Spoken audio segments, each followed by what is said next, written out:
Mr. Matt, you're up. Thank you. I am Matt Robert, and I'll be your moderator this evening. We'll start with simple ground rules that we've all heard before.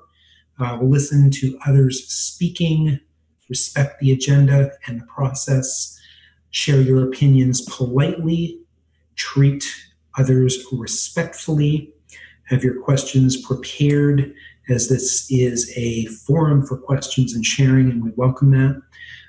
In this new digital format, I'll just remind people that if Sydney has not muted all of us, please keep yourself muted so that it doesn't disrupt everybody. And we'll call on you to speak. You can get my attention by waving, put your hand up like in school.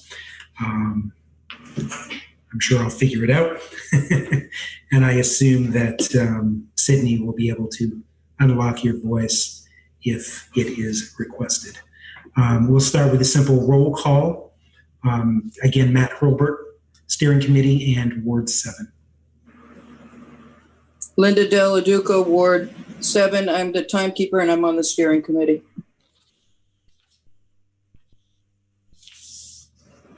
Eric Corbman, Ward 4, Steering Committee. Kendra Sowers, North End School Commissioner. Martine Gulick, Ward 4 School Commissioner. Jeff Clark, Ward 4 and Steering Committee. Eric Munson, Ward 4 Steering Committee. Eric Carpenter, Ward 4 City Councilor. Jeff Comstock, Ward 7 NPA Steering Committee. Ali Yang, Ward 7 City Councilor.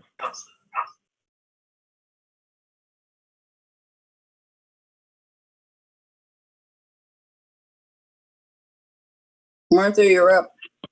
Okay, Martha Malthus, Ward 7.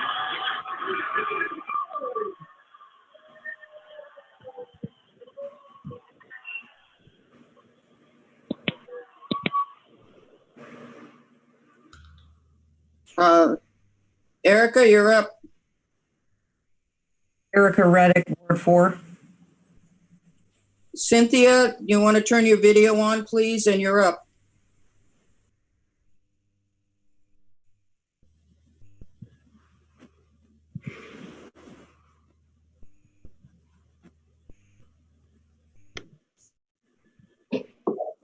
Okay, Carol, go ahead. Cynthia's not putting her video on.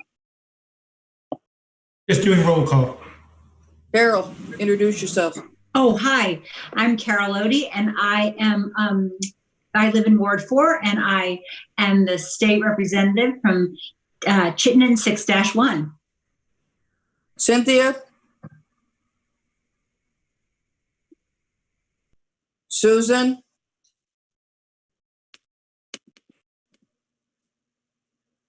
Is that it? Lee?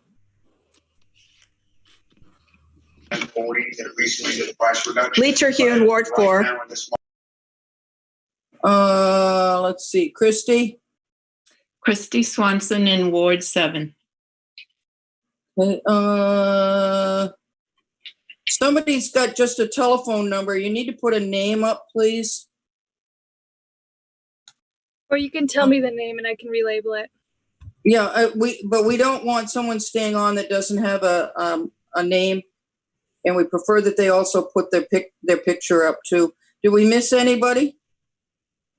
Who did we get? You? Let the person speak with the telephone.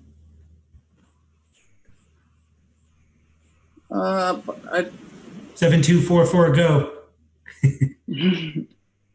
The number's 802-999-7244. Can you hear us?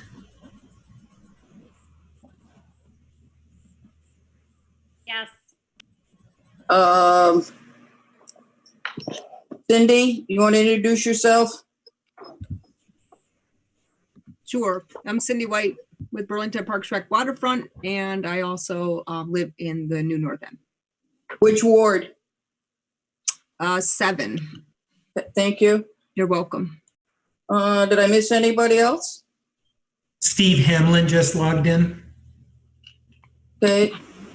Steve?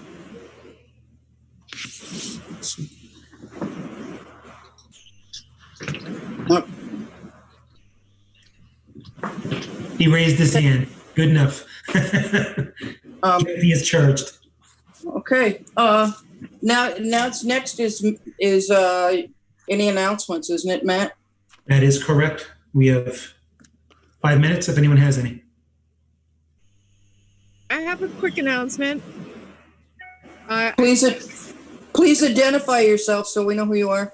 Martine Gulick announcing, not as a school counselor, as a school commissioner, but as a citizen. Our NPA our North End book group will be meeting at the end of June, and we are reading A Long Petal of the Sea. There will be information sent out on Facebook and other platforms, and we'd love you to join us. We may try to meet in person, depending on the state guidelines at that point. But I just wanted to tell everyone, if they can, read Isabel Allende's book, A Long Petal of the Sea. Thank you. Thank you, Martine. Anyone else?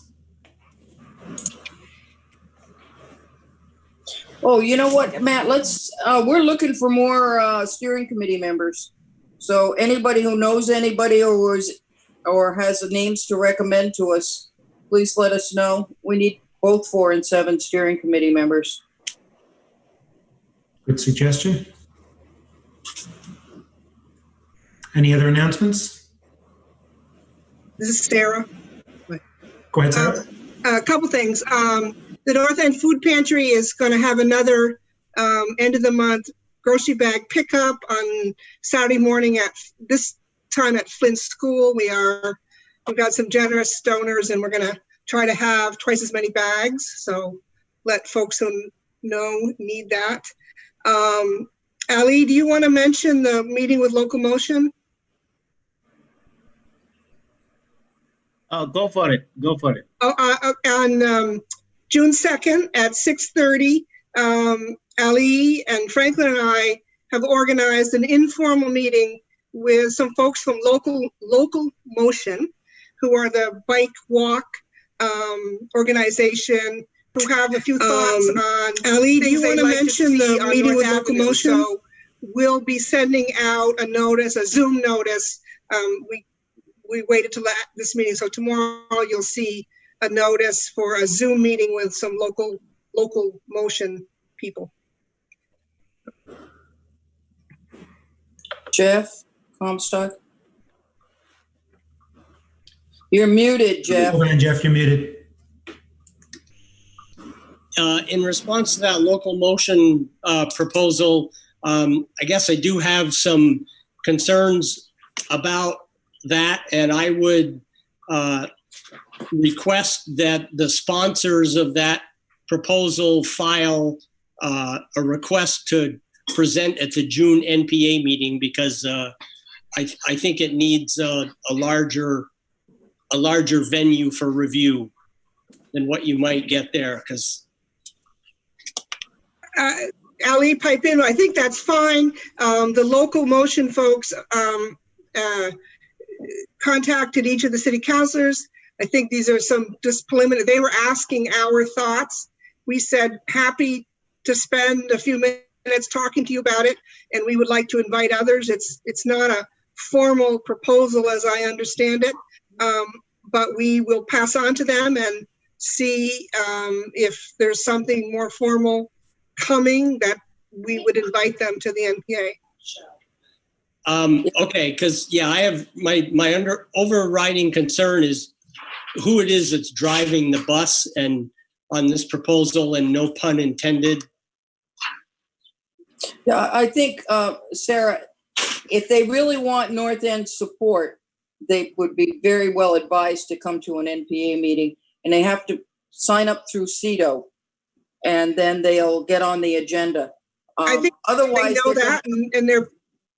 This is sort of a pre-meeting. I think they wanted, and I suspect Jonathan Weber, who is from our neighborhood, is more than interested in doing that. So I will pass that on. Okay. Excellent. We're running out of time. We got any more announcements?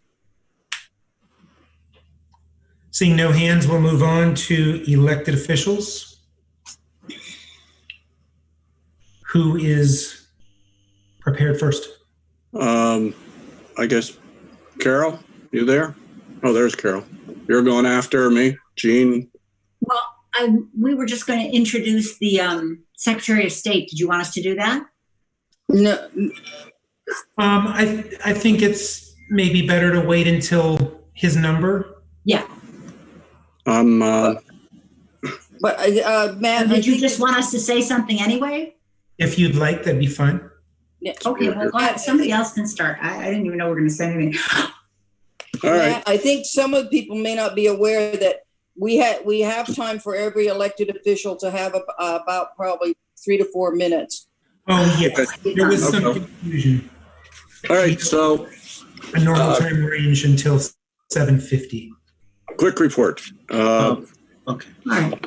Just flashed across my telephone that we have now crested 100,000 dead people from this virus. So that's a bad note, I guess. Today we had a session. I'd like to urge each and every one of you to sign on to YouTube when you see that we're in session. You can watch committee work. You can watch the sessions. You can see what's actually happening. It's easier actually than it was when we were in Montpelier. Today we did something that I think is significant for Burlington. The transportation bill incorporated money to put in a couple of new tracks and deal with the train that's going to be running from New York City up through here for the overnight thing. It's another one of those things that some people like, some people don't, but the money is now appropriated for it, so it'll be moving forward. There's a lot of stuff going on with like the COVID transfer of money stuff with towns. We'll be dealing with Burlington's charter, I think, soon, and GovOps. GovOps committee is the one that dealt with the whole issue of going from elective absentee ballot to everybody sort of getting one. So we sat on that committee in the House. And at some point in time, if you have any questions, certainly be happy to entertain them. Carol, Jean? I'm happy to go in.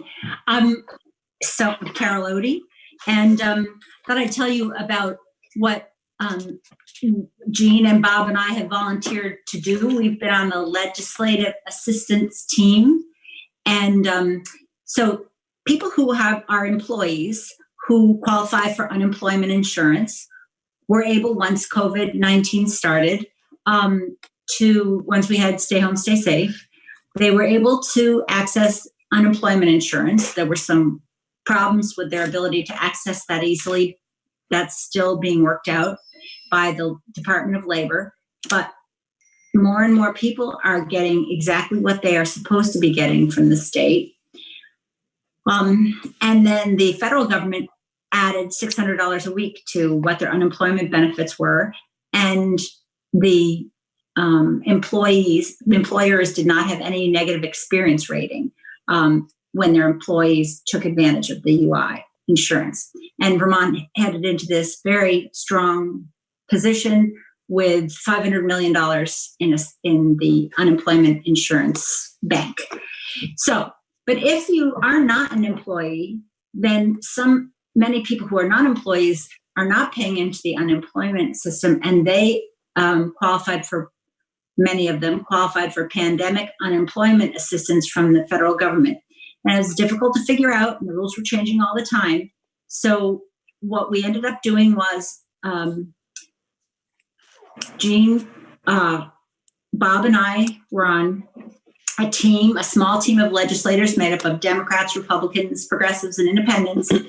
And we helped to collect basically the stories of the people who have had problems getting their pandemic unemployment assistance. And we wrote those up. People all across the state, wrote up what people's actual problems were. They said, this is when I applied, this is where I work, this is how my life works. And when the legislators created that form where we could actually tell the story, then the people who work in the state were able to read the stories and qualify people. And we helped 2,300 people that way in Vermont.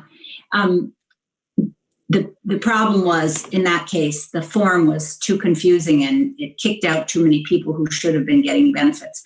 I want to ask people, if you are not getting pandemic unemployment benefits assistance, or UI still, and you have problems, to continue to do what you've been doing. Email or call me, Jean, or Bob. We will continue to help you to get your benefits. Thanks. Hi. So it's Gina Sullivan here. I want to re-echo what Representative Odie and Representative Hoover just said. It's important to contact us. This has been an amazing downturn in the economy and horrifying on many levels. And we have, with our legislative team, been very successful. What I'd like to talk about is the Governor's Recovery Program. There are several programs that they are suggesting that I think are brilliant. One of them is the Restart Vermont Emergency Action Grants. And these are not loans to businesses. They are grants to businesses, operating expenses, what it costs to run your business. My committee, the House Commerce Committee, is working on all of this. And it's very important to realize that there's lots of money out there for small businesses. The other thing that I think is really interesting is the Restart Vermont Recovery Guides. The Agency for Commerce and Community Development is going to be, through a process, hiring CFPs, financial planners, business planners, marketing people, all of the people that I, as a former small business owner, couldn't afford. We are hiring them. We're going to fan them out throughout the state. So small business is going to have a real shot. When you're a small business, 5 and under, you can reach out and you'll get the best CPA advice you can get. You'll get legal advice. We're going to get those teams on the ground for you. Also, which is you don't kind of think about it, but it's important, is the well-being for small business employees. There is money allocated from the state to help employees cope with the stresses of the pandemic. What does it feel like? You're sending your kid to school. Are you feeling safe about it? You're going to work. Are you feeling safe? Well, I'm the grandmother age, so my peer group is hanging around. Are you worried about us? So there's so many stressors over and above the normal stress of life, and I like that we're putting real money to it. 2 other things that I want to just stress on is the rental housing. Jean, you've got about 30 seconds. Okay. We're giving people money for renters to support renters and landlords, and we're also giving money for landlords to rehab their places, and it'll help small contractors and landlords. So we've got some good stuff coming down the pike. Thank you so much.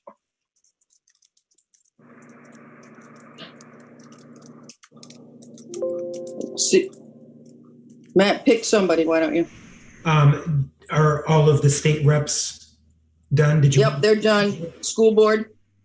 Should we go to school board or do we want to go to? I don't care. Just pick. City council. I don't care. City council. Let's go. How about you go school board? We're waiting for Franklin because we divided what we'll have to talk about. Okay. Franklin was on just a few minutes ago. He's present. But go ahead. I'll speak. School board. I can fill the void. This is Martine Gulick, Ward 4 School Commissioner again. Hello, everybody. I just have a quick announcement to make. I'm going to post a link in the chat. And if I get stuck on my video, can you guys give me like a sign? Because my Wi-Fi may not be that strong. Okay, thank you. This Friday between 10 and 2 in the Burlington High School parking lot, the Champlain Valley Office of Economic Opportunity is partnering with my colleague at Essex High School, as well as BHS, for a plant and seed giveaway. So I've shared this information with Ali and with Miriam at the BSD, but I just wanted everyone to spread the word. This is a great opportunity, especially for folks who might be food insecure, to come and get vegetable plants, fruit plants, and seeds, and it's all free. So again, I will post the link in the chat. Thank you for listening. Great. I can go next. This is Kendra Sowers, the North End School Commissioner. So we have had 2 new hires in our district.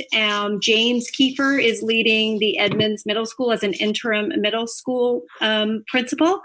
And he is a veteran of public school education for 30 years and comes from Minnesota, where he spent 22 years teaching math to students grades 7 to 12 and another 8 years as the school principal. So we're excited to have him as the interim at Edmonds. And then we hired Jason Gingold to lead BTC as the director there. And he actually worked at BTC. He was the former culinary arts program leader there. So it's kind of cool that he came back. And in the interim since then, he served as the director of the Randolph Technical Career Center. And he participated in the Vermont Association of Career Technical Education Directors. So it's pretty exciting that he's coming back to lead the BTC program for us. In addition, we have some summer building maintenance projects that we're doing, and specifically at BHS and in the North End, we're finally replacing the bleachers inside at BHS. They have been inoperable and actually dangerous, so we haven't been able to use them. So it's great that we're going to fix those. Hunt locker room lockers we're fixing, and Hunt and Smith are also getting folding partitions for their classrooms. So very small capital improvements, but wanted you to know those. We've also set a tentative, and I say tentative because, of course, with COVID, school calendar for next year. So first day of school is set for August 26th. You can see the school calendar. It's online at our website. Again, this is subject to change and review from the Vermont AOE, but it's nice to know that it's up there. And you can check out the holy days and the vacation days, parent-teacher conferences, etc. And the last thing is that we're trying to do some cool, interesting things for the BHS seniors who are graduating. There will be a virtual graduation June 12th. We're going to try to have the city put out blue and white and celebrate our seniors. There's also going to be, starting June 1st, 3 days where seniors can come and dress in their cap and gowns, and they by appointment, and they're going to see their teachers and ring the bell and get some pictures, and then this video of those families and students will be shown during the virtual BHS. There's some more coming, but we're not. It's supposed to be a surprise. That's all I have. Monica? And I'll take over from there, and I apologize for being late for the introductions. My name's Monica Ivancic, and I'm the Ward 7 School Commissioner. And I'm also the co-chair of the Diversity, Equity, and Inclusion Committee of the school board, together with Jeannie Waltz, who's the Central District School Commissioner.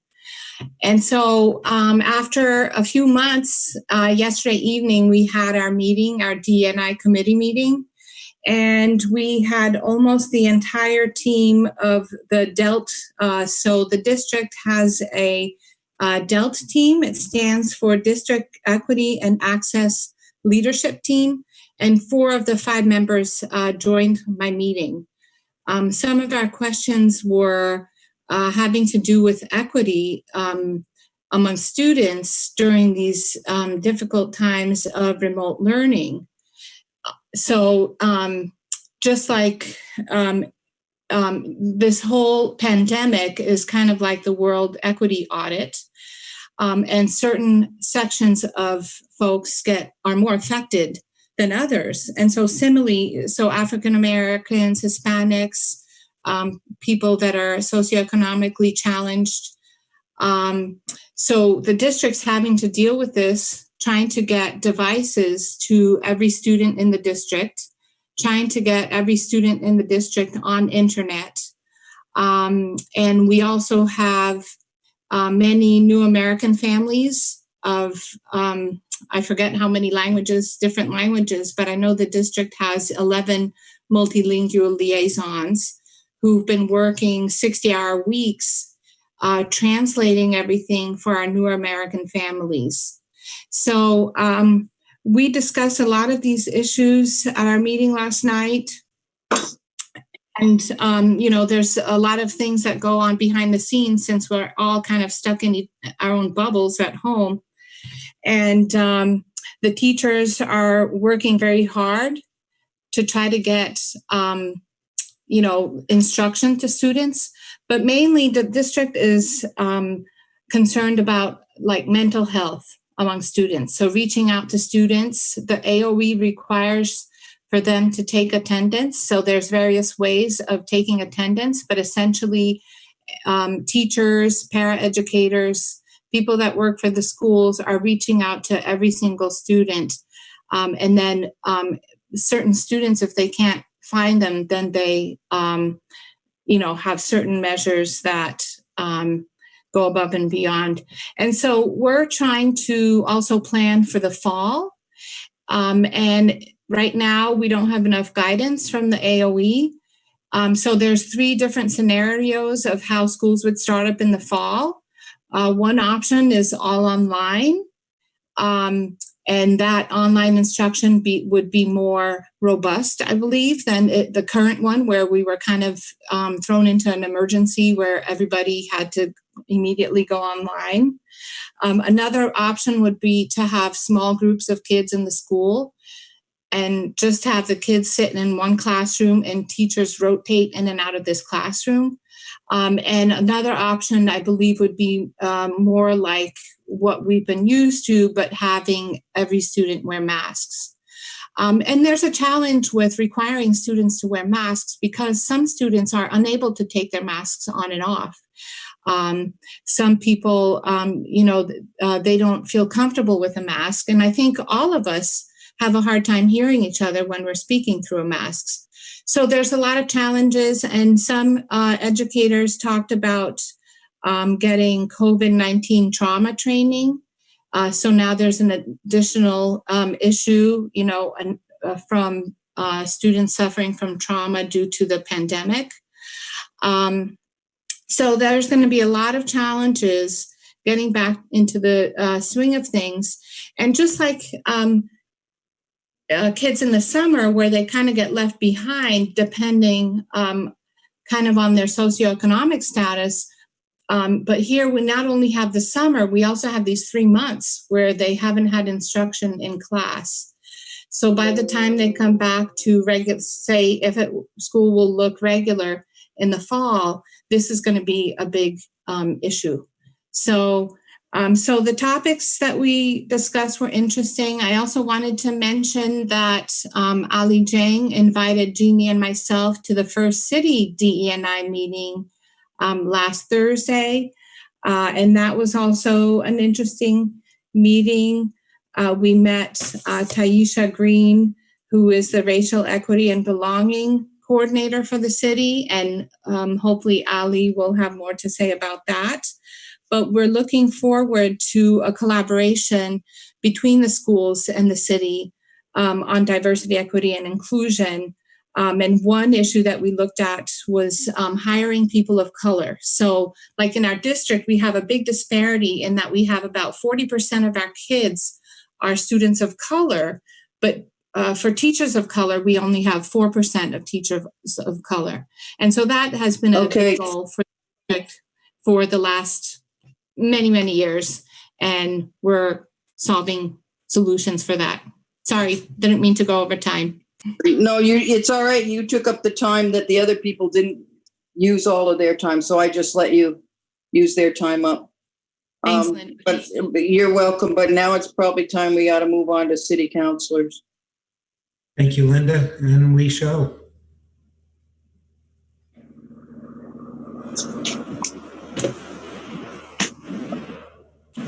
Hey, Franklin. One of you. Hi. Okay, I'm happy to start off. So we've been somewhat busy as of late. Franklin, would you introduce yourself? Because you weren't here when we did introductions. Sure. Franklin Paulino, City Councilor, North District, Wards 4 and 7. So we've been rather busy. We did a lot of things in I would say in the last month, I think due to the fact I think the city's definitely still on track to put things that we can on hold. I think the big thing on the horizon is the budget and how bad it's going to be in terms of what we're able to cut so that we can keep as many people employed as possible while still recognizing that we're going to have a large revenue shortfall as a result of the loss of the sales related taxes that are not related to property taxes, which we largely depend on. So that's coming down the pike. I think Councilor Dan can certainly expand on that as well, as he's on Board of Finance. But I'm going to focus today on a big ticket item, which was the Champlain Parkway. So we did vote to pass an amendment to the agreement, essentially allowing the next step, a very important step in the engineering phase of the parkway.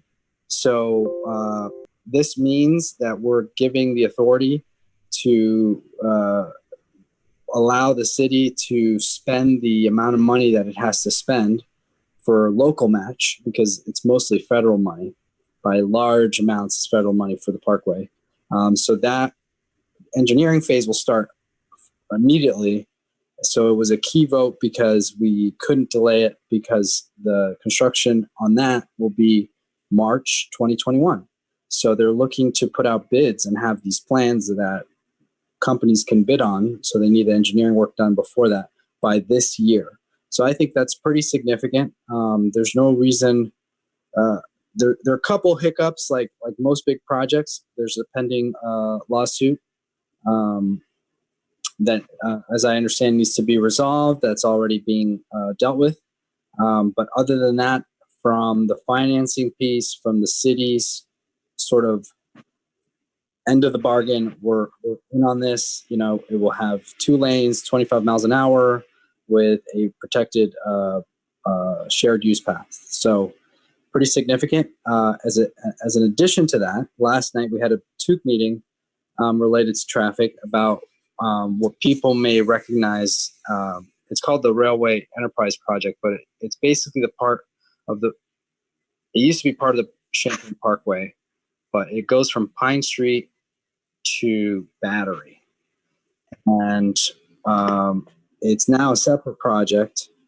Therefore, we're at the TUC, and I think most councilors, they're going to come before this full council, but the request is do we, one, put in extra money from the city's funds to explore this project to connect Pine Street to Battery Street, or do we wait until the end of the parkway, March 2023, and the state is willing to hold up its end of the bargain for payment of that project, which is up to $18 million. We would pay $2 million. So we either start now and pay $4 million, or we wait till 2023 March and pay 23. For me, that is a key project. If you're a supporter of the parkway, I don't think that it's fair to build the parkway without connecting Pine and Battery and allowing traffic to be diverted from those residential streets, King, Maple. It also will just improve the traffic flow coming from I-89 into Burlington. I just think it makes sense. There's certainly design flaws it's not a perfect project that it could use some ironing out in terms of the actual street itself. But the idea of connecting the two streets, to me, is a no-brainer for many reasons, large part the social justice impact of those two neighborhoods, houses in those neighborhoods. So happy to answer questions about that. We certainly have we had so many big topics that we decided to divide them up between the three of us. Okay, well, we don't take questions now, really. Okay. Let's go on, and if we got time at the end, we can put questions out. Who's next? Sarah or Ali? Okay. Sarah or Ali? Okay, I can go next. As Franklin said, we've had a really busy month, weaving in a lot of proposals to review in addition to doing the budget, which is difficult. I want to update you on a couple things. This last week, we had a review of the master agreement with Cambrian Rise. The owner was interested in adding more residential units and less commercial. this is part of the master development agreement. It's not part of the zoning or permitting, which is still yet to come. And we did approve that, feeling that more residentials, his proposal was smaller units than larger units, and probably will not do the hotel and do considerably less office space on that property. There's no change in the number of buildings or sort of the buildable area.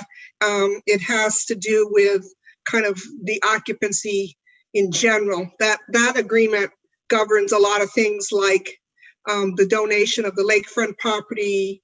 As part of that agreement, they're moving up the connection of the bike path from the Cambrian Rise development to the bike path kind of down the hill, which the developer is contributing. I've spoken to him, and he's very anxious and willing to come to the NPA to provide an update with where he's at in his planning and zoning process. So I'll touch base with the steering committee, but we should invite him soon so you can get more detailed update. The city council also had an update on City Place. I'm not sure that I have a lot to report on that. We met with the consultant, Jeff Glassberg, who the city's been working with for the last year. Things, as you would expect, are behind, probably at least 3 months. But moving along, they have to get the permitting process for the new design, which they opened up or previewed in February to everybody. Smaller building, lesser retail. It would include a hotel, and but less office space. As part of that, I believe by the end of June, the city, as we speak, is in the process of renegotiating a development agreement with effectively the new owners. It's a new group, and that's been a little bit challenging. We're hoping as a council to hear either at our next meeting or the following meeting where they're at with the renegotiated development agreement, which basically is to continue to hold the city harmless as they move through the process. Because of the delays, they had said previously earlier this winter they would be starting construction this fall. That does not seem likely. I think it would be early in 21 before we're going to see much construction. The one other thing I want to mention too, this June is the month that we accept applications for commissions and board vacancies. So if you're interested in being on a commission or a board, go on the city website and see where the various vacancies are. There's an application on the website. I don't think we've quite figured out how we're going to interview people yet. That'll be sort of a challenging process, but if you're interested, you should really look into that.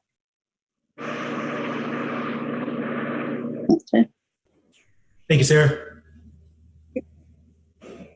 Ali? Yes, thank you. Maybe you hear me very well here. I think what Sarah talked about earlier about the New North End community gathering and discussion about the proposed bike lane, protection program. It will be on June 2nd, 6:30. I made a front porch forum post today, and we'll hopefully put it on the website and many other processes. And we would like people to please join. I am going to provide 2 items as an update for us, and one is about the budget, city budget moving forward, and also about the mural. And the budget, for example, the city is anticipating a revenue reduction of around 10 million. So basically gross cuts, receipts, lot of tax deferrals, and it will be around $10,045,000. And also we will be experiencing some increases around expenses, healthcare here, dental, the COLA, and all of that. And that increase in expenditure will be around $2,015,000. So, but the city is also waiting to hear back from the federal government around whether or not we will be receiving some type of stimulus package due to COVID. And the mayor and his team is working directly with a congressional delegation, and he's provided budget updates to the Board of Finance, but nothing really sure yet.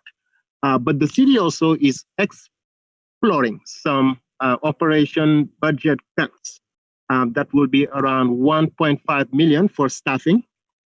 Operation budget, it will be around 1.5 million cut. Staffing cut, it will be around 2 millions.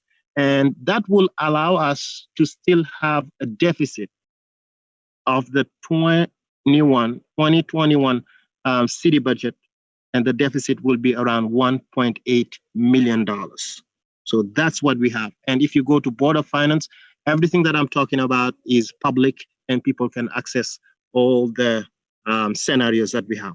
But I don't agree with the mayor all the time, but I like the approach though. The approach that he took around the city budget, moving us forward. And I'm also very glad that we decided to not invest in Burlington Telecom, because at least it gave us some wiggle room as we move forward.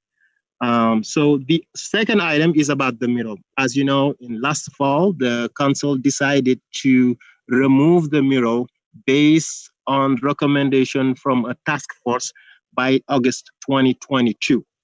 And I think we had a plan to move forward, and then city councilors decided that we can do it even faster.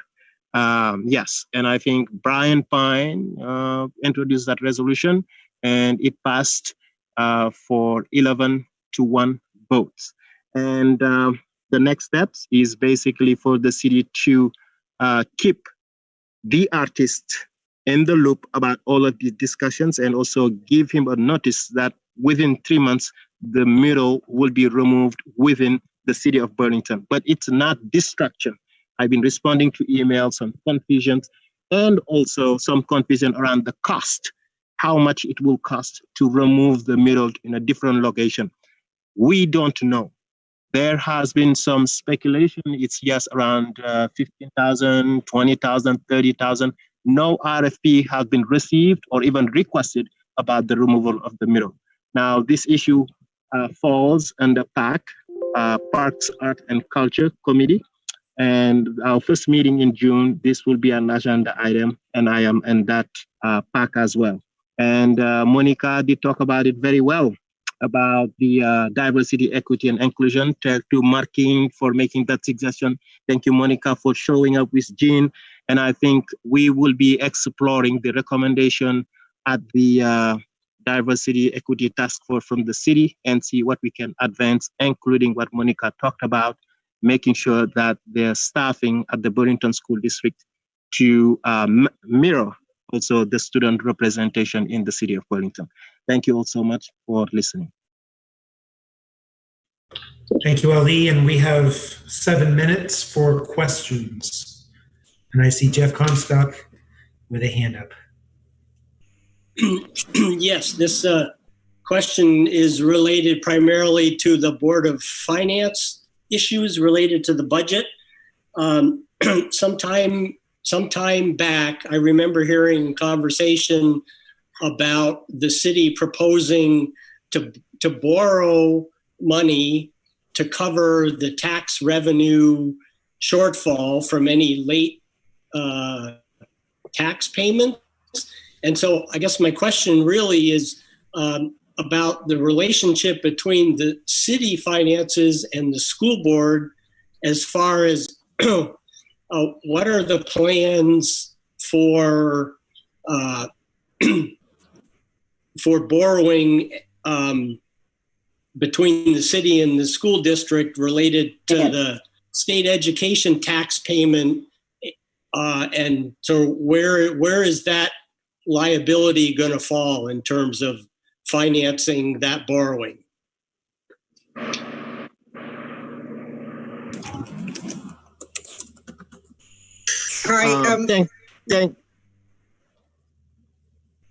Yes. Okay. Thank you for the great question. And I think via email, we've been in communication, Jeff, and also Catherine Chad, about just the anticipated note borrowing we're talking about. And just for your information, the anticipated note borrowing will only have a 46,000 increase in interest. So if we borrow, let's say 20 million, we can pay it back, but also adding another 46,000. So basically, it's not a lot of money. And this is just to allow the city of Burlington to have some cash flow as we move forward. But as to the other question also about the deferral of the tax payment from June to August, I think Catherine, based on the emails, also made it very clear that it's a great question that you asked Jeff via email. And she is working in making sure that by August, we will have a plan for those who cannot pay double taxes in August. So the city is working on it. But as to the relationship between the city and also the Burlington School District, it has not been an item of discussion at Board of Finance at this point. But I think you raised a great one. Maybe Sarah Franklin can add more. Thank you. Thank you, Ali. As a respect for time, I see that Secretary Kondos has joined us, so I will turn to Carol Odie, who has a brief introduction. Carol? You're muted. Muted. Sydney? Carol, you got to unmute. You're muted.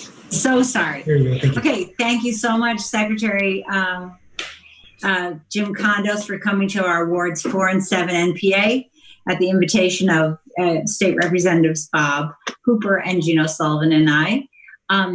Thank you to NPA leader Jeff Comstock, who's dedicated to educating voters who very much want the Secretary to be here with us. Because COVID-19 will likely change the way we vote in November, it's general election, and Vermont's COVID response is considered one of the best in the nation. And yet, three things. A resurgence of COVID-19 is predicted in the fall. 2, older Vermonters who work at the polling places are at risk if people vote at the polls. And that's not fair and not safe for them or for voters. And 3, it's important to preserve our right to vote. So with that, we did hope that both Reps Gino Sullivan and Bob Hooper could say just a brief something.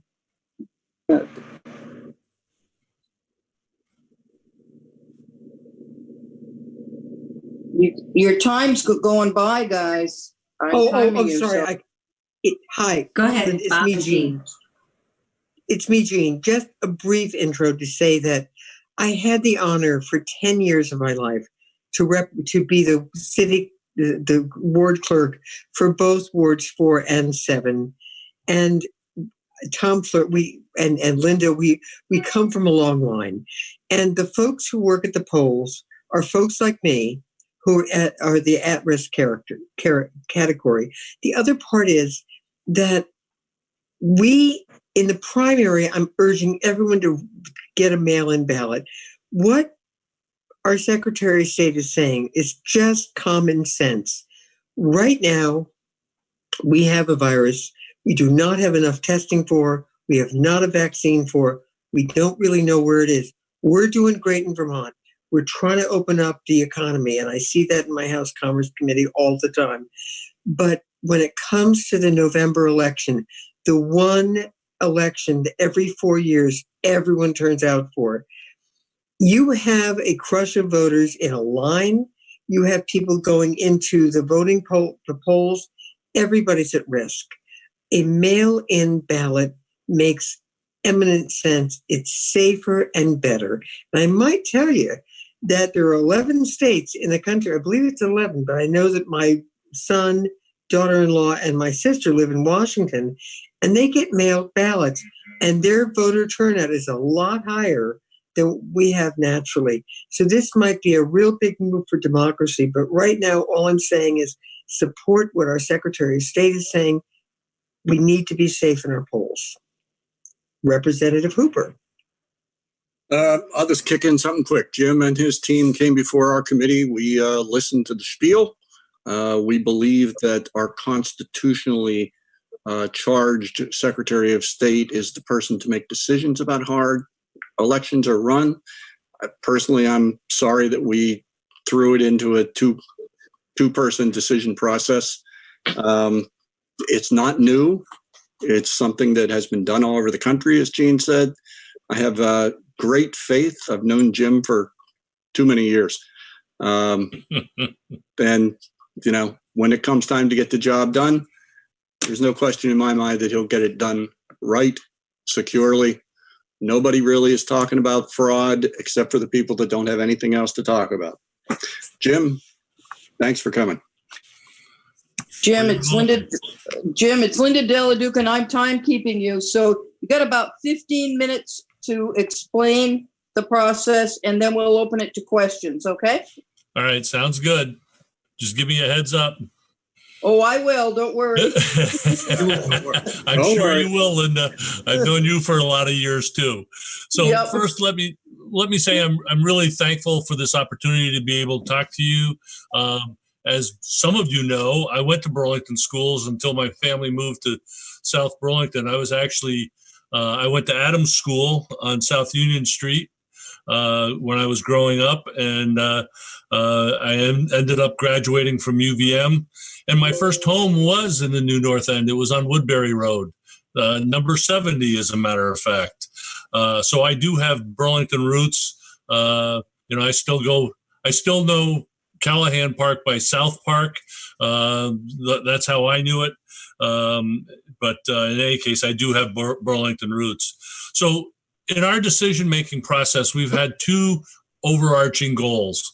One is to preserve voting rights for every Vermonter who is eligible, and two, to protect the health and safety of not only our voters, but our town clerks and the poll workers themselves. Many of those poll workers, as most of you will know, are older and in high risk or vulnerable categories. So it is important that we address that. And ultimately, Vermonters should not have to choose between voting and their health.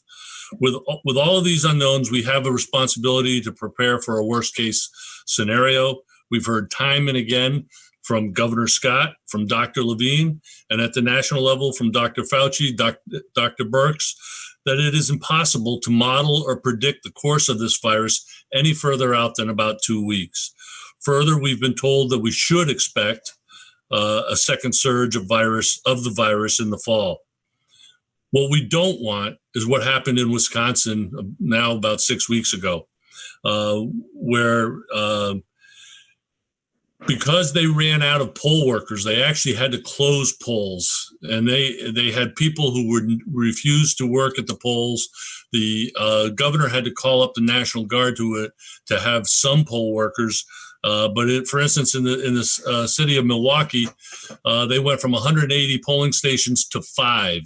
That created hours-long lines, and especially lines with people who are 6 feet apart.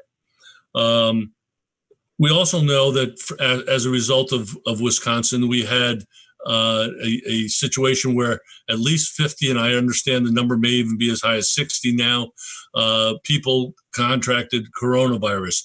It's not completely confirmed, but it's suspected that it was because of the lines in the voting areas. What we saw also in Wisconsin, which I think is a harbinger of what may come here, is in previous primaries, they had less than 100,000 people that would opt to vote by absentee or early vote. In this past primary, this just 6 weeks ago, they had over 1 million people vote by mail. We have 5 states currently in the country who are universal vote by mail. We have Oregon, Washington, Colorado, Utah, and Hawaii. And just to show that it's not a partisan issue, I mean, I don't think anybody would say that Utah is a Democratic bastion. They have a Republican House, a Republican Senate, and a Republican governor, and they embrace vote by mail. Really, when you get down to it, we have 2 elections coming up, one in August, one in November. The August 11th primary, early vote starts on June 26th. So we have from the time that the candidate filings end, which the deadline is tomorrow night at 5, until June 26th, to have the ballots. Wait, I'm sorry to interrupt. What's the deadline? What's the deadline one more time? I didn't quite catch that. The deadline for candidate filings is tomorrow night at 5 o'clock. Okay, amazing. Thank you. And it depends on if you're running for statewide office, we have to have it in Montpelier at our office. If you're running for the state senate, it's at the county clerk. And if you're running in the House, it's at your clerk's office. So, and that's with a June 26th start date of voting. So we have about 3.5 weeks to get, once the deadline is reached, we have about 3.5 weeks to get our ballots created, printed, and delivered to the town clerks. For the primary, you have to understand the primary is completely different from the general election. The primary is really a party nominating process. There are actually 3 elections that occur on primary day. It's a Republican primary, a Democratic primary, and a progressive primary. Generally, we have 100 to 125,000 people vote in the primary. That's about 25%. Shut the fuck up. Shut the fuck up. Nobody fucking cares. Excuse me? That's not appropriate. Shut the fuck up, you stupid ass motherfucking bitch. Shut the fuck up. Cut him off. Just mute everybody. Jeff is a pedophile. Jeff is a pedophile. Wow, I just removed 3 people. Okay, well, just that's why we have a waiting room. Don't kick me off, you dude.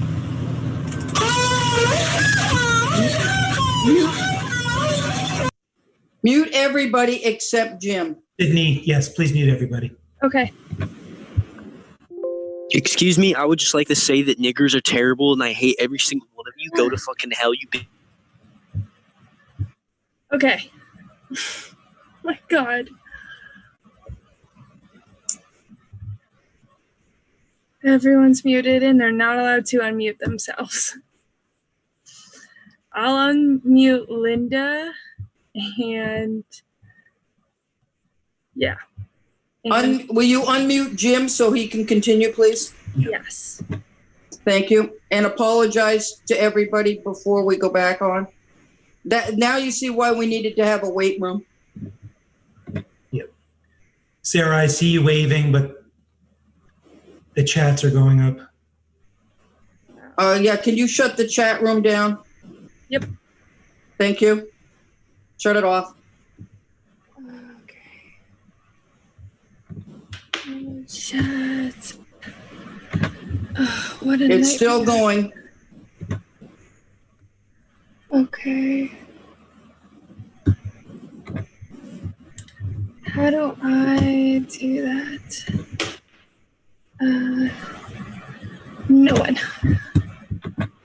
Oh well, let's let Jim Condos talk while you're figuring out how to do the chat room. Okay. Jim, where are you? Jim Condos. Okay, you are unmuted, Jim. Okay, can you hear me? Yeah. Before we start, let me apologize to everybody. We normally have a wait room so we can screen from this happening. Sorry, we'll do that again next time. All right. So essentially what we have with the primary, and Linda, you know this well, is 3 elections that are run. And we have to create statewide, we have to create 825 different ballots, a Republican one for 275 polling locations, a Democratic one, and a progressive one. Each one has 275 different locations that we have to have a separate ballot for. So it's a pretty lengthy process. And for us to have done vote by mail for the primary, we would have had to start back in January or February to get ready.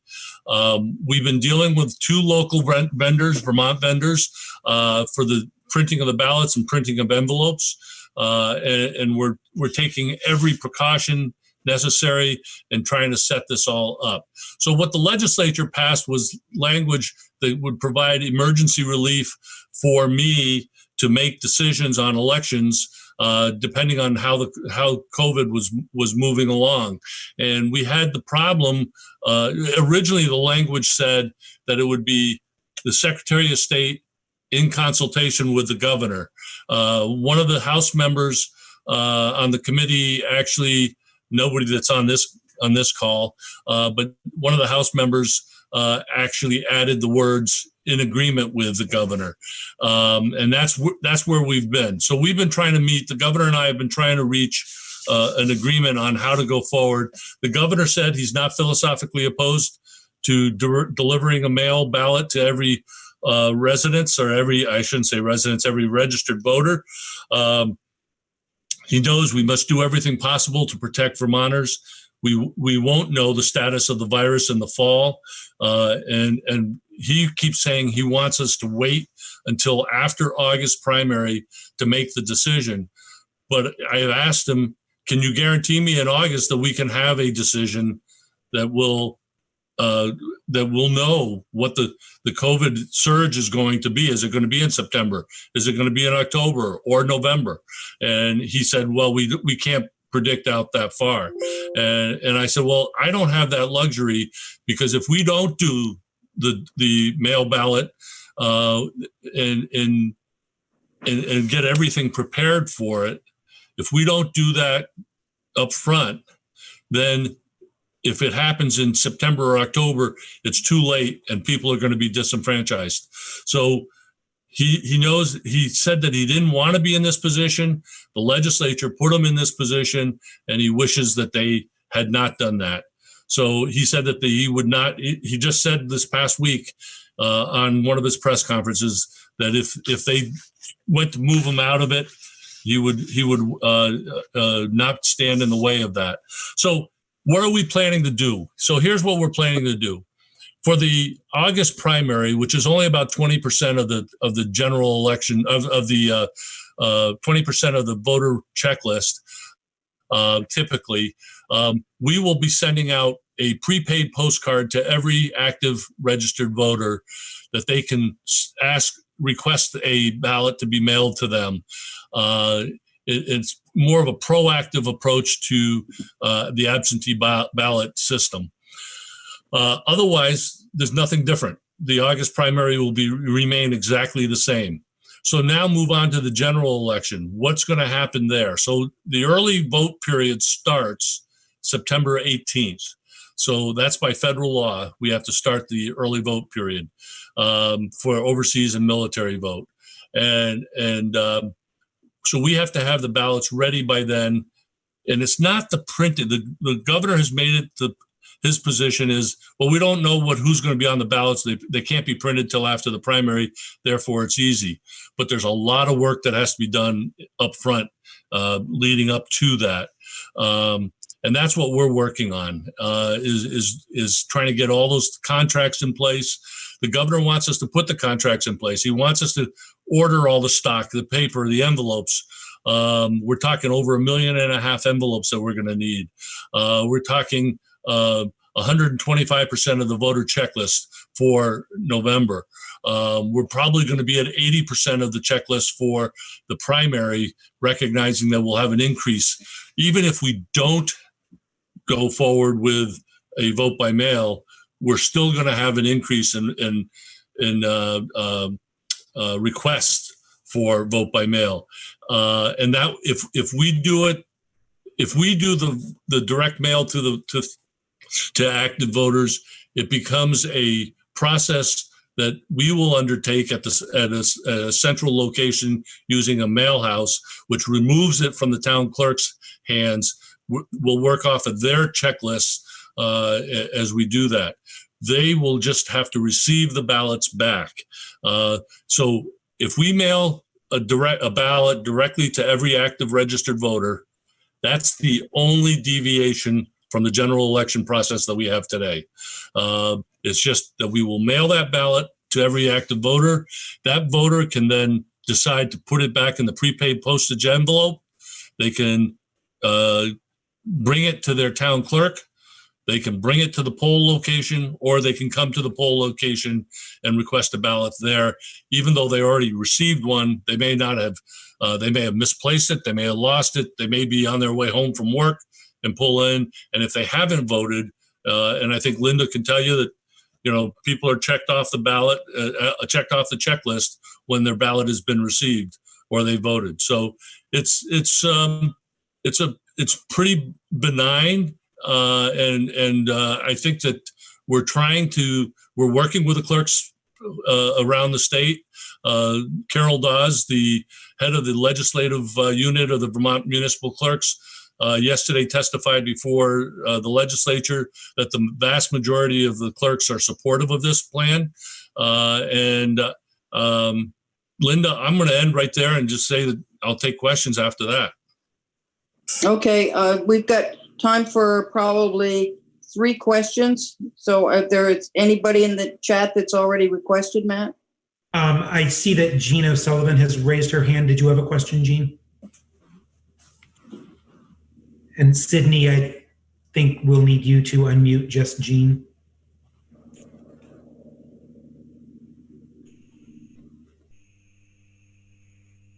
There you go. Yep, you're unmuted. Sorry, I'm so sorry. I just wanted to check the date that the secretary is sending out the postcards to folks about applying for absentee ballots. And also, the second thing I want to say is I can't be more supportive of what our Secretary of State is doing, who is also the chair of all the secretaries of state in the country. What he is giving us is giving Vermonters the right to vote safely. And I can't be more supportive. Thank you. Thank you, Jean. Are there any more questions for Secretary Condos? Jeff Comstock. Okay, I have Erica also raising her hand. Let's go to Erica, and we'll come back to Jeff. Sydney, I'll need you to unmute Erica.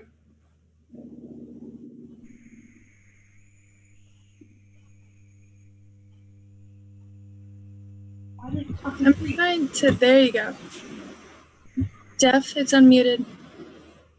Oh, okay. Thank you. Okay, we'll come back to Erica. All right. Regarding the November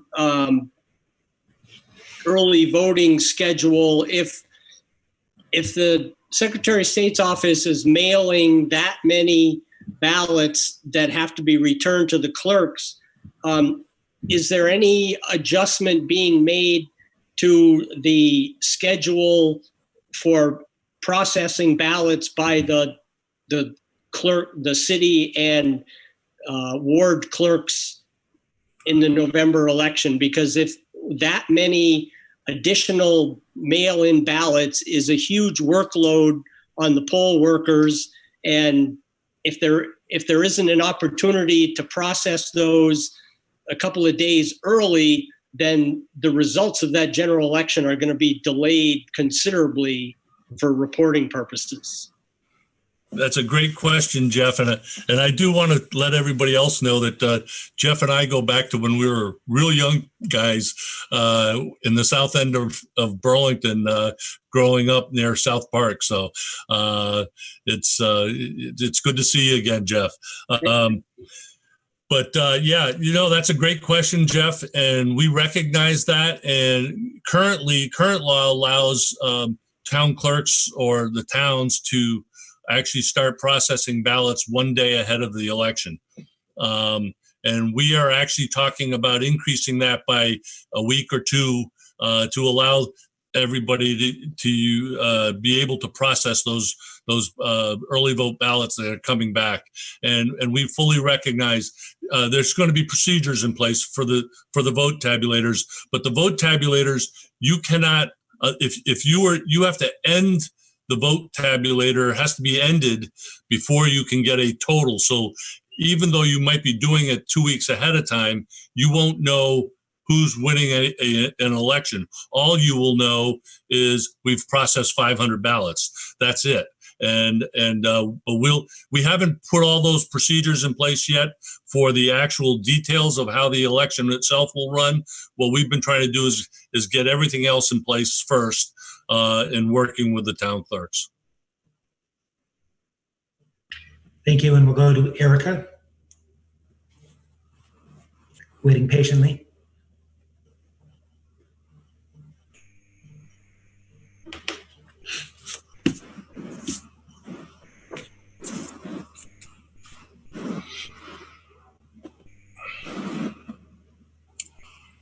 I'm here.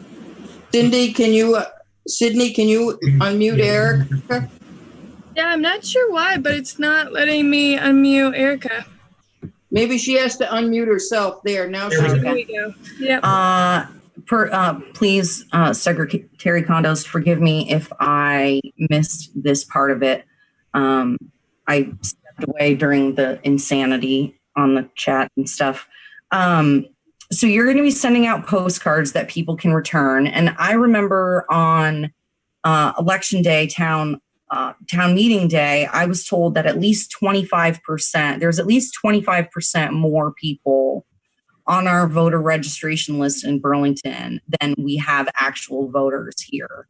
And I'm sure that that is similar throughout the state. And so if I get postcards. Erica, what's your question? Erica, we're running out of time. What's your question? So if I get multiple postcards for my past tenants, what's to stop me from sending in those postcards to request an absentee ballot? Well, first of all, you could request an absentee ballot, and if you fill it out, you're in violation of law. There's a certificate envelope that you have to fill out. It's an affidavit that says you fill it out under pains of penalty of perjury, we will do a mailing that will be non-forwardable so that it'll come back to the town clerk so that they will be able to either correct that ballot. Burlington is a little bit different than most of the rest of the state. The rest of the state is not at 25% over their actual population, voting population.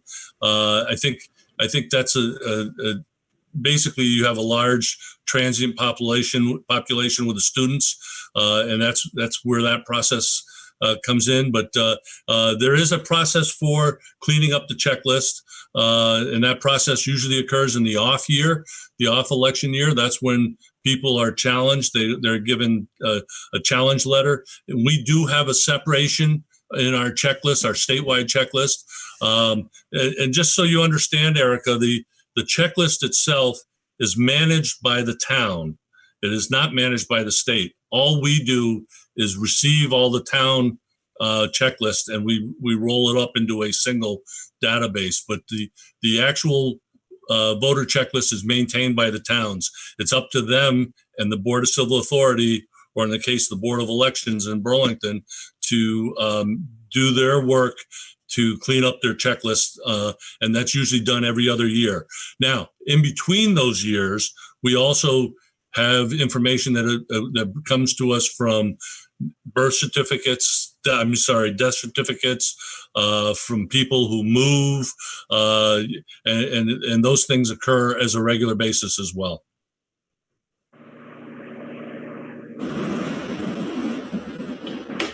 Thank you. And I do want to say, I do want to say one other thing, and that is that, we've vote by mail in this country has been ongoing since the Civil War. Our men and women in uniform have been voting by mail since the Civil War. Here in Vermont, we have about 2,000 during a presidential year that vote by mail from overseas and military.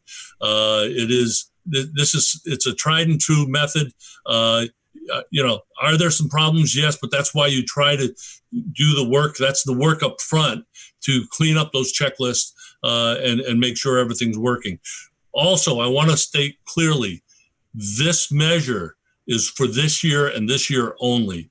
This is not something that's going to go forward unless the legislature makes some change in the future. But this is really just based on 2020, and that's it. The law goes away after this. Thank you, Secretary Condos. Much appreciated. You're welcome. Folks, we have a few questions from elected officials that I do want to go back to, but we're running just a tiny bit over, so we'll try to loop back at the end of the meeting. We have Cindy White waiting in queue from Parks and Rec, and we're a few minutes late. So Cindy, we'll go to you, and Sydney will ask you to unmute. Thank you, Jim. Thank you, Linda. Thank you very much, Jim. We appreciate your time. You're welcome. Take care. Thank you. All right. Welcome, everybody. It's great to be here at the Ward 47 NPA, especially being able to look out into the Ward 47 from my basement, which I have to say, for those of you that have basements and don't have air conditioning like me, it's the place to be for your home office. Much cooler on a day like today. So I'm going to talk a bit about what we've got going on this summer for programs and then also our summer projects. So I believe that Sydney set me up so I can share my screen. Oh, it's been disabled. Maybe not. Oh, maybe it is now. It says your host disabled participant screen sharing. Well, yeah, because we had to do that because we had all of the. Okay. That's all right. I can verbalize it. No big deal. So let me just kind of like, it was going to read right off of those. So let me pull this up in front of me so I don't have to look over to the side. So our first thing that talking a little bit about is what's going on now in the parks. And so we're still delivering meals 3 times per week, helping with the Burlington School Food Project. There's Gary Rogers in the picture there. Gary jumped right into it with our recreation team. And they have been an integral part of the meals getting to the kids. We make regular phone calls to our Champlain Senior Center participants, and we're also delivering meals to them. Our parks team is, as you can imagine, in full spring mode right now. It's more challenging this year. We were not able to bring on the normal seasonal staff that we have due to the situation that the city's in financially, which, makes sense. But you might just notice that the grass doesn't get cut quite as often as you're used to seeing it cut. You might see the trash barrels filling up maybe a little bit more often than you think, or you might see a little bit of trash hanging around the barrels that you maybe aren't used to seeing. But just know that our parks team is working super hard with the limited staff that they have to make Burlington as beautiful as it usually is in the spring and summer here. Our marina is opening completely for our seasonal boaters by this weekend. There's some boaters that are already in, but we anticipate that we'll have all the docks ready. And it's a big kudos to our parks facilities team and our waterfront team, because we were not able to get started on those until about 2 weeks ago, I guess it was, when we were gave the green light, not even quite 2 weeks ago. And normally it takes us about 5 weeks to get those docks all in, but we're doing it in about 2 weeks. It's not a full picture of it because they did do as much work as they could where they had to have social distancing, where they couldn't get close together to put the docks in. So they had a lot of work prepped for it. And then, of course, the weather has been beautiful, which it's a little bit more comfortable putting docks in May than it is in April. Our beaches I have opened for Memorial Day weekend. Obviously, they were never closed, even though beaches were technically closed by the governor. We just treated them as open spaces and didn't have all the facilities going as far as our concessionaires and bathrooms and such. We were able to get the bathrooms open for Memorial Day weekend. We did ask our custodians to work overtime, again, due to seasonal staffing challenges that we have, but our very, very, very lean waterfront staff is starting up this week. So again, it's a much leaner team than we normally have with the waterfront. We are also preparing our exposure control plans. So those are all the plans that we have to put together to be able to open Miller, open Leddy, open the core. So there's a lot of work staff has been doing to make sure that we're ready safely. They've already been put in place for the waterfront down by North Beach and for the boathouse. So again, keeping the staff safe and keeping our visitors safe. As far as summer events, we were still able to pull together. We have about 23 different camps that we're running this summer. One of those camps would be Champ Camp that happens all summer long. So it counts as one, but it's about 7 weeks of camp. And we are following, I had to write it down so I didn't get it wrong, the State of Vermont Health Guidance for Childcare Programs, Summer Programs, and After School Programs. So for all of our camps, whether it's a soccer camp or licensed childcare, we're following those guidelines. And the state really did an excellent job of really making that all very clear to us. While it's a challenge to follow, it's all very clear, and there's no, I feel like, gray areas on what to do. And then we were able to receive a very substantial grant. So the city, we put in all the programs that we're able to offer to the community this summer, the programs. And then we received money from the state with the money that had been set aside for childcare programs as a way of encouraging the child programs to open and knowing that it's going to take you more staffing to run them. So we did just find out today, the staff was kind of said, take a drink of water, but, as far as, or are you sitting down, when we got the news on how much money we received. So that was great for us. And the next one is waterfront events. Big announcement by the governor. Was that lose track if that was this week or last week? That festivals and fairs were canceled for the summer. Kind of no surprise that one coming at us, but we did have a few events out there that we're still kind of holding in or hanging on, I should say, thinking maybe they might be able to pull it off, but all three of them that we're trying to hold on all end with the word festival at the end of them. So unless they come up with something unique in small groups of 25 at the waterfront that doesn't bring thousands of people together, basically our waterfront events are on hold for the summer. One of the things we're thinking about, and we're just kind of researching a bit, is the concept around food trucks more. As the new North Enders, I'm sure many of you have enjoyed Letty Beach Bites, but Letty Beach Bites brings more than 25 people together in one small space. So we're not able to hold Letty Beach Bites as we normally would in the summertime. But could we have almost something like a Letty Beach Bites happening all summer long, all along our bike path? Where maybe there's a couple of food trucks at Waterfront Park, there's a food truck at Oak Ledge, there's a food truck at Letty, and just try to have more options for the community, getting people more spread out. So something we're just starting to play around with and see if that would work out. Talking with folks down at Church Street Marketplace, there's some vendors down there that are used to being out on the marketplace, and with the fact that the dining is expanding more, it's hard to have some of those vendors out in the middle. So there may be some vendors that are looking for opportunities and might be interested. In that, we like to bring in a little revenue because the revenue helps to fund much of what we do. We would still set up some sort of price sharing, cost sharing with them, similar as we have with Beansies and Splash and the North Beach snack shop. All of them give a percentage back to the city. So that's there. I had a nice schedule for you guys to look at, but I would encourage you to go to enjoyburlington.com. If you go up in the upper right, there's a place where you can see our brochure, and the brochure has been updated. So if you go into that brochure, you can look at it virtually online. Everything in there has been updated. So if you're looking for a program for yourself or for a grandchild, you can see what we have. Last point, or as far as before I get to the projects, was I just want to talk a little bit about trees. Trees isn't summer, trees isn't necessarily projects, but I'm sure some of you have seen some of the trees popping up around the neighborhood.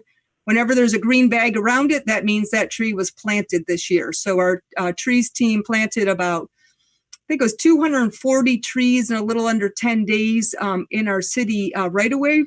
And they, again, are continuing that work of getting ahead of the emerald ash borer. So almost everything they're planting now is getting ready for that emerald ash borer hitting Burlington and decimating our ash trees. So they're pretty much interplanting where there is an ash tree nearby. They get a tree planted, so it's got a little bit of time to get some canopy. So when the little insect hits us and our trees start dying, we won't have a huge loss of canopy.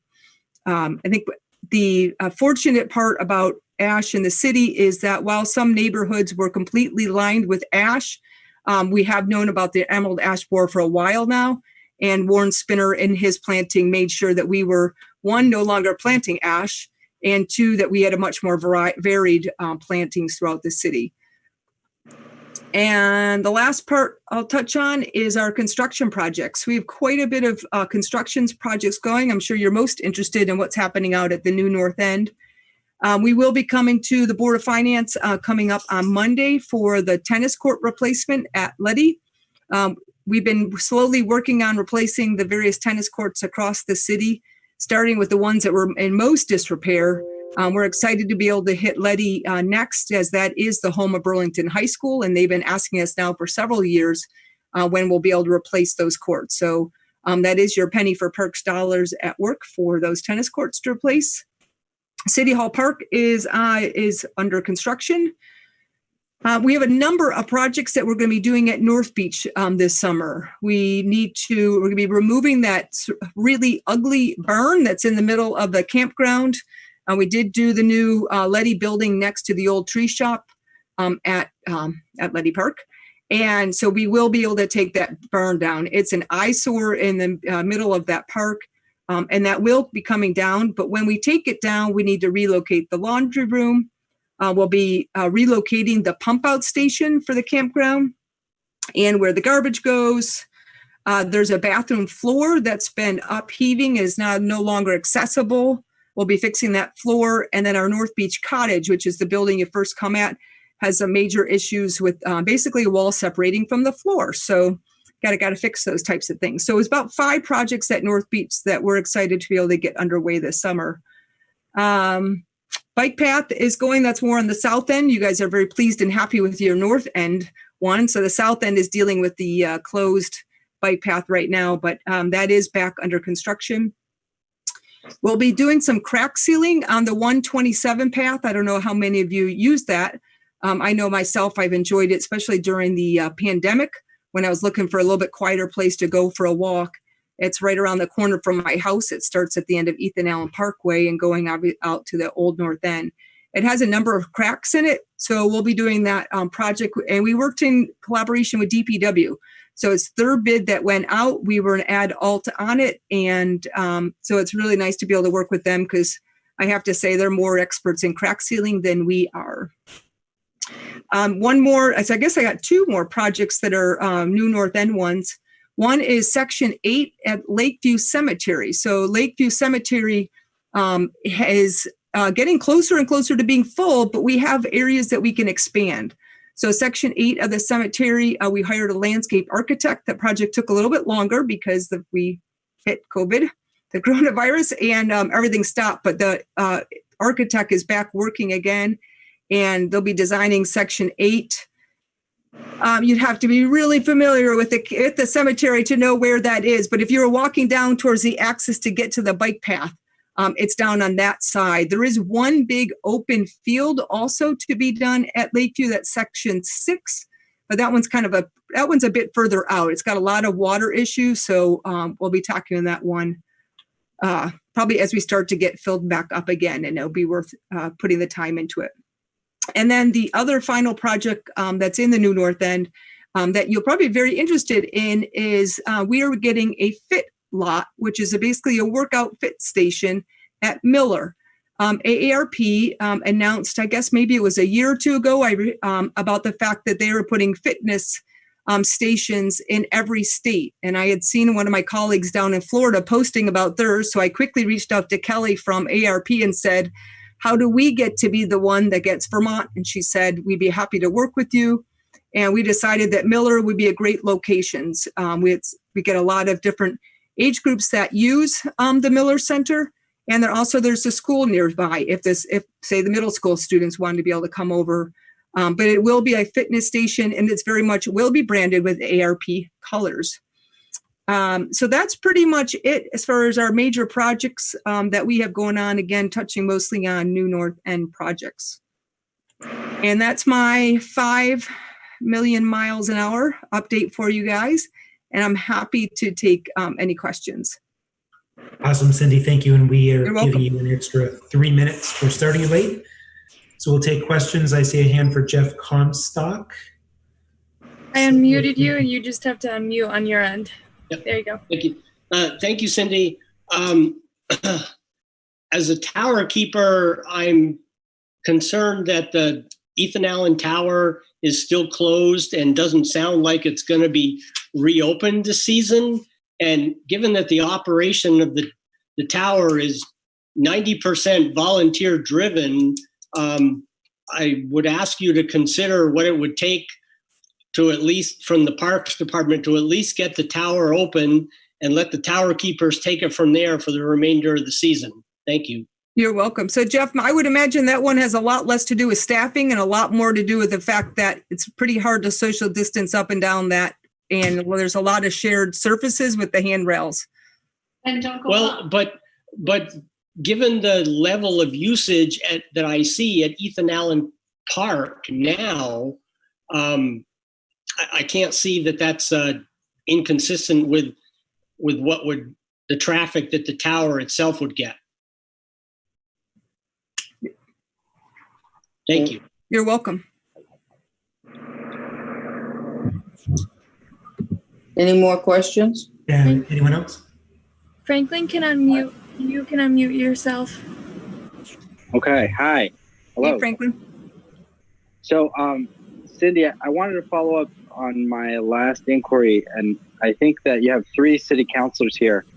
So I think it's a good venue for, since I reached out about the gravel on the side of the bike path north of the waterfront to basically Colchester, I have noticed that it's gotten a lot worse. And I think that's because obviously you've seen the amount of increase in activity in the bike path.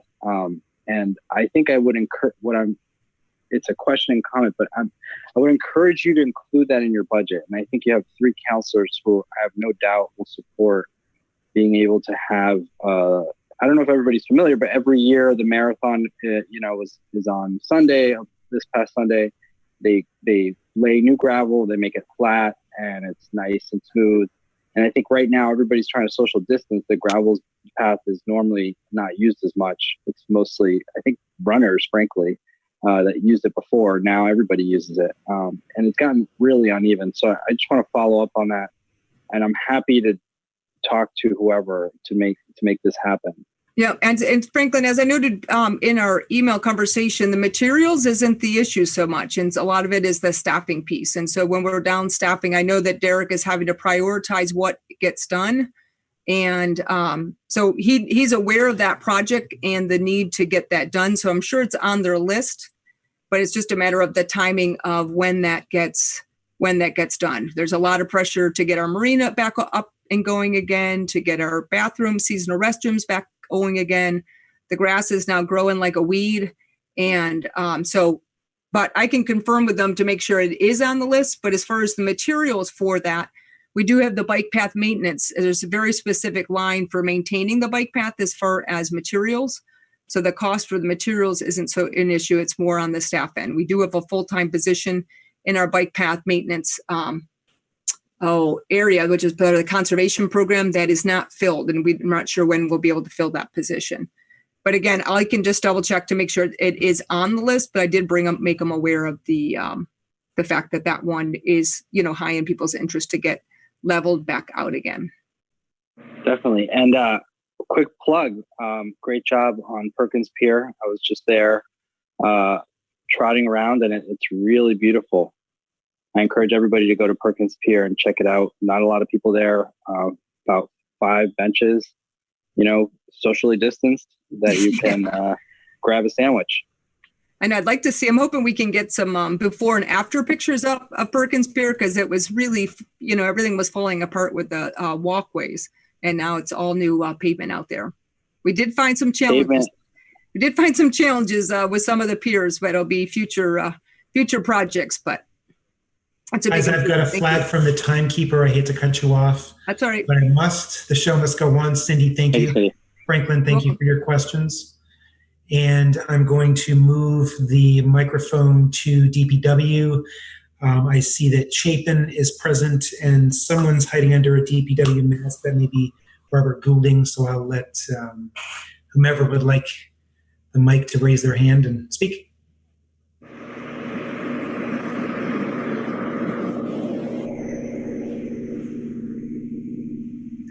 Cindy, Can you unmute?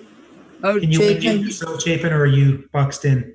No, he's Great. Thank you very much, Matt, and everyone at the Award 47 NPA. So good to get back to meeting with our community groups across the city.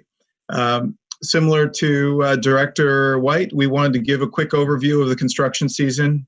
Despite the COVID pandemic, our team has been working solidly behind the scenes to keep water and wastewater going and gear up for a robust construction season. And I just want to publicly thank staff for being flexible and committed during this challenging time. We've had some staff working split shifts, changing their hours of work, some staff changing their jobs significantly during this time, and the focus has to be on keeping our services to the residents of Burlington going. So thank you to them. I'm going to turn it over to Rob to quickly run through a presentation. We want to leave time for questions at the end. Thanks, Chapin, and thanks to everybody for having us here. I do have a presentation. I know that sharing the screen is disabled, so I'll run through this. If it's possible to share it, I'm happy to do that as well. But I'll launch into the quick kind of construction overview, and be happy to share this after the fact if anybody wants to see kind of what we have on paper here. But to piggyback on what Chapin said, we are excited to launch into another pretty aggressive construction season. A little delayed due to the pandemic, but we're pretty much fully mobilizing at this point. We have taken public health and risk management as a priority with both our contracts and how the work is getting done. So you'll see folks in the field, often in masks, certainly when they're interacting with public or in any kind of group scenario or small group scenario where short-term work needs to get done, you'll see some protocols in place. There were also contract protocols in place to ensure some of the kind of financial risk management was built into our projects for this year. So we've thought hopefully proactively and ahead of time about how the pandemic will be affecting our work. Construction season has started. We have started on Howard Street and finished a sidewalk reconstruction project down there with our in-house crews. We're kind of getting out all around the city now, and we'll talk a little bit more about the specific wards 4 and 7 projects coming up. This is kind of the fourth robust year in a row of the Sustainable Infrastructure Plan implementation, which was overwhelmingly supported by voters and the council back in 2016. The crux of that plan was a core investment in the neighborhoods, sidewalks, streets, water mains. Since then, we've also passed what we kind of refer to as phase 2, but that's the Clean Water Resiliency Plan, with a focus on the wastewater and stormwater system, really coming on the heels of a somewhat challenging summer in 2018, where we experienced a couple issues with some really old aging infrastructure that needed some rehabilitation. So in terms of sidewalk reconstruction, we used to use our in-house crews to do about 1 mile a year. We now still do that and supplement with a contract to do another 2 to 3 miles a year of sidewalk work. This year, we have about 3.7 miles planned. Because of the late start and maybe some other factors, sometimes weather gets in the way, potentially any unforeseen work shutdowns due to the pandemic, completely unforeseen at this point. Some of this planned work may extend into next calendar year. We don't always anticipate that, but we do like to prepare people for that. The 3.7 miles this year represent a near quadrupling of the normal average. But we're pleased to present the list, which you can find, and I'll share a list of resources at the end, and this is in the presentation, the list of all the sidewalks we're hitting this year at burlingtonvt.gov/construction.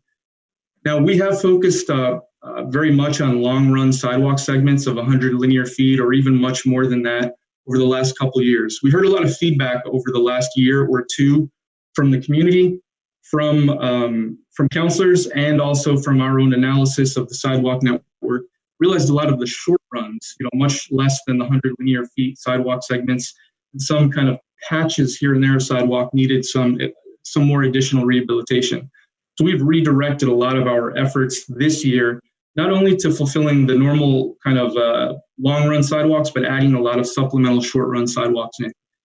Again, you can see a map or a list view of all of these projects at that URL that I'd be happy to circulate again, through email if it's a little easier. We do have in the contract that just passed on May 11th at City Council, quite a few sidewalks in Wards 4 and 7 on the long run side. That will include all or most of Woodbury Road, Farrington, North Ave, Oakland Terrace, and Staniford Road. And again, I just want to reference that's all or part. So some of those will be some of the worst sections of those sidewalks or those sections that clearly need rehabilitation. Some will be all of it. And so that's also available on our website. And again, anybody who wants to reach out after the fact, or if I can circulate that to everybody, I'd be happy to do that. But those are 5 of the 9 long runs we're doing will be up in Wards 4 and 7. Moving on to paving, we have paved about 17 miles over the last 3 years. A normal 3-year average is about 8 miles of paving. What we've done for the last 3 years is added streets to our paving list kind of in a quick pivot after winter because of the significant deterioration that we've seen. Our paving projects include many kind of wonderful benefits for the community. They bring our curb ramps up to ADA standards. We add crosswalks where possible, such as on Farrington, which we'll be adding this year. There were some, as I mentioned, contract requirements related to COVID-19 that we included, which likely led to higher than normal bids. So we have a slightly reduced scope this year where we'll be hitting, roughly our normal average, which is about 2.5 miles or maybe 3 miles of paving for the year. Now, due to some COVID-related delays of water and sewer projects, 2 streets in the new North End are delayed at least for this calendar year, and that would be Tallwood and Lakewood. I just want to bring that up for folks who may live on or adjacent to those roads or who use those. Water work, sewer work require shutdowns of services, disruptions of services, and/or on water line rehabilitation, it sometimes requires us to have a contractor enter someone's house. During this heightened era of public health and sanitation, we've kind of chosen as a best practice not to have those projects go on when people are rightfully really focused on public health and safety at this point. So I just want to let you know about that. We do get asked frequently about North Ave, specifically, I think the Shore to Lakewood section. And while a southern section of North Ave has been added to the paving list, North Ave, Shore to Lakewood is still on target to be evaluated for some drainage and grading issues this year. And, everything's always a little tentative. I'd like to kind of caution people, but tentatively scheduled for next year. And we'll keep you posted on that. And again, always happy to answer questions as the year goes on. I'm going to quickly just mention, as I already did, many of our water projects, especially the drinking water projects and many of our sewer relining projects are going to be delayed or postponed this year. And again, it's because of some COVID-related concerns where disruptions to services or needing to enter people's houses, we just didn't think was the rightful action to take this year. So because of kind of interest of time, I'm going to quickly just kind of gloss over that. But know that we haven't lost sight of some of these really critical projects that we have planned, and we'll have to find when they get back on the schedule, and we'll be letting folks know about that.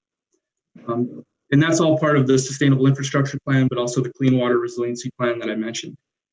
And, in the interest of time, let me just quickly go through a couple of resources we always like to share with folks to give you some information ahead of time, but we always want to make sure you know that if you'd like to reach out to us, certainly I'd like to make myself available, and we have a customer service team who, 7:30 to 4 every day is available to try to answer as many questions as possible. We have a construction portal, burlingtonvt.gov/construction, that encompasses most of the right-of-way projects that the city, DPW, Parks, BED, manages. So you can see at least a rough snapshot of where the projects are taking place, where they've taken place over the last few years, and some rough ideas of schedules. I do like to counsel people, if you see a project and you're concerned about it or interested in it, and really need to drill down into the details, to reach out. And you can reach out to me, you can reach out to customer service. Sometimes we'll want to patch you through to a project manager, but that's the best way to get up-to-the-date info. Since we do update the portal, try to do it weekly. Sometimes it could be a little out of date, and we want you guys to have the best information available. So burlingtonvt.gov/construction. I also want to mention VT Alert, which is a community alert system that is run by the state that we participate in for major kind of public safety, public health issues. You may recall we used that for the boil water advisory that happened a few months ago, and we encourage folks to sign up for that. And finally, there's SeeClickFix. You can reach that from our website. It's also seeclickfix.com/Burlington_2. A little wonky, but if you go to our website, you'll find it. SeeClickFix is a really great tool to report concerns, maintenance issues that you have. It's a great tool for short-term maintenance requests. We have quick turnarounds on those. Staff that manage those issues, sometimes customer service, myself, project managers, some of the folks in the field as well. I think they're doing a really good job at getting back to people fairly quickly. Sometimes, I've noticed for our long-term capital projects, we get a lot of reports. It's another great tool to manage those. It allows anybody, even if one person submitted it, another person can kind of track that issue publicly to find movement on a maintenance concern or a long-term capital project. But sometimes you may not see a lot of movement on those long-term capital project issues. It's another area where if you have some concerns, especially if you're not getting the feedback on SeeClickFix and want some up-to-date status, I always encourage folks to reach out. SeeClickFix has been, I think, a pretty successful tool to help us track and get things hopefully done in a reasonable manner. I'm going to leave all of our presentation there. I know time is short, and we'd love to be able to answer questions. So thank you very much for giving us the opportunity. Thanks, Rob. I would just conclude by the one project I don't think we touched on is we did apply for a grant between Goss Court and James Avenue for a new sidewalk shared use path connection from the Miller Center over to James Ave neighborhood. We were successful in partnering with the school district and parks for a grant of $285,000 from the state. So we will be able to make that connection happen. Usually those grant funds take a couple of years to work through, but we're happy to bring that project forward as well. Thank you. We've got a few minutes for questions. Bob, did I see you raise your hand, Bob Hooper? No? He's not there now. Not there. Do I see any other questions? We could also do questions for elected officials because we cut them short. I've got a couple of those waiting to go back to, but I just wanted to make sure there were none. I see Jeff Clark raising his hand. Is this for Public Works, Jeff? Yes, Public Works. Go ahead, Jeff. So could you go over the North Ave? I think that's would be a universal concern of Wards 4 and 7. The project that was done that painted the lines for the bikes and never repaired the roads, and it makes it pretty much impossible for a bike to go over the potholes and the pretty terrible roads. If there's any bit of rain, there's puddles that bikes have to go around and veer into traffic. I just find it unbelievable that we painted these lines for the bike paths on North Avenue with the road in such terrible shape. We put the crosswalks on, a road that should have been completed before you put the crosswalks on. When will North Avenue be completed? Yeah, great. Thanks, Jeff. So this year, the section of North Ave that's on the paving schedules from the police department up towards Cambria and Rise. The design work for the drainage that you're talking about is also slated for this year. There are grade challenges on that flat stretch of North Avenue, as you're aware, Jeff. So some engineering needs to be done as to where grades need to be changed in the pavement surface and where new catch basins need to be installed to improve that drainage. And so that design work will be done. And as Rob indicated, the plan is to pave in 2021, though that is a tentative plan at this point, and things can change.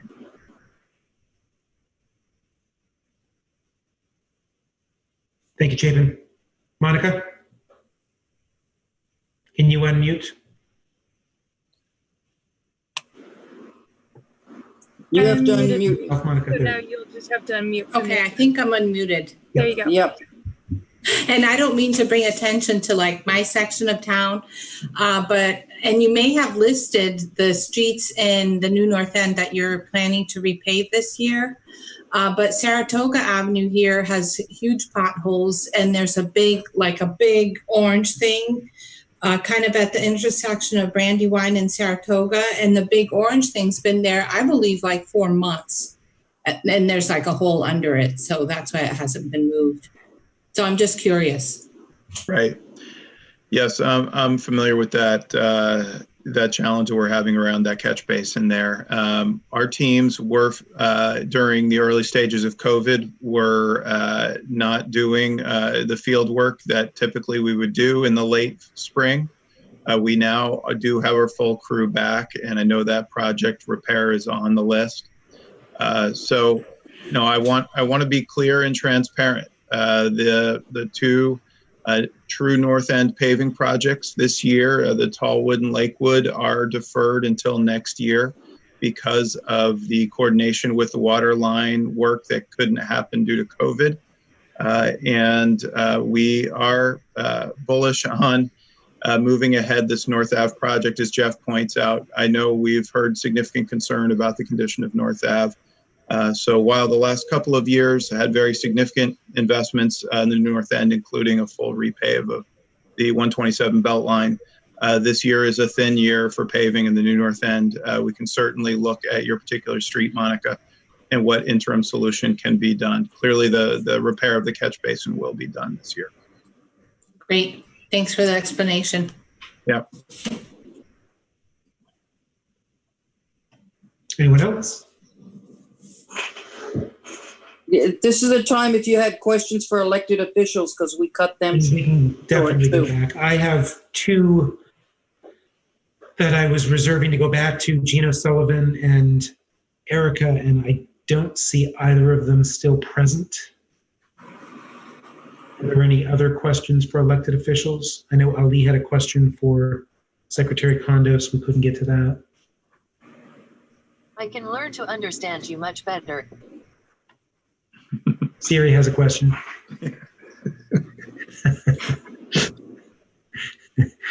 All right.